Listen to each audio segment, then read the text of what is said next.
اہم دن وہ نہیں تھا جس دن آپ دنیا میں آئے، بلکہ اہم دن تو وہ ہوگا جب آپ یہ جان لوگے کہ آپ کو اس دنیا میں کیوں اور کس مقصد کے لیے بھیجا گیا۔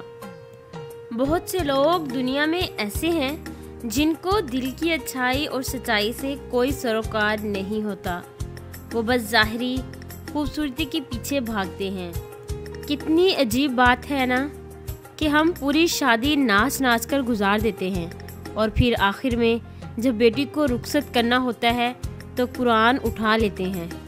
فقط ایک عورت کو دیکھ کر اپنا ایمان کھو دینے والی قوم کے نوجوان اپنی بنیادی حقوق کے حصول کے لیے ایمانی طاقت کہاں سے لائیں گے؟ مرد آنکھیں نیچی نہیں کرنا چاہتا، عورت پردے کو جہالت سمجھتی ہے، مگر دونوں کو عزت اور احترام کی تلاش ہے۔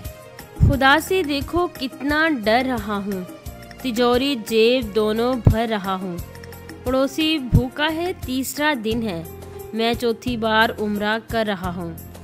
مجھے حیرت اس باپ پر ہوتی ہے جو بیوی کو تو جوتی کی نوک پر رکھتا ہے، مارتا ہے، پیٹتا ہے، مگر اپنی بیٹی کے لیے ایسے دولہے کی امید رکھتا ہے جو اس کی بیٹی کو رانی بنا کر رکھے۔ غرور اور غفلت کا نشہ شراب سے بھی زیادہ ہوتا ہے۔ جو اس نشے میں مبتلا ہو جاتا ہے وہ جلدی ہوش میں نہیں آتا۔ ہم نفرتوں کے اس قدر عادی ہو چکے ہیں کہ محبتیں بانٹنے والے کو بھی شک کی نگاہ سے دیکھتے ہیں۔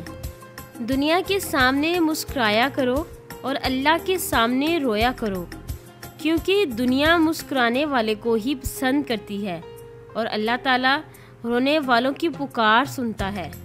اپنی خرابیوں کو پسے پشت ڈال کر ہر شخص کہہ رہا ہے زمانہ خراب ہے۔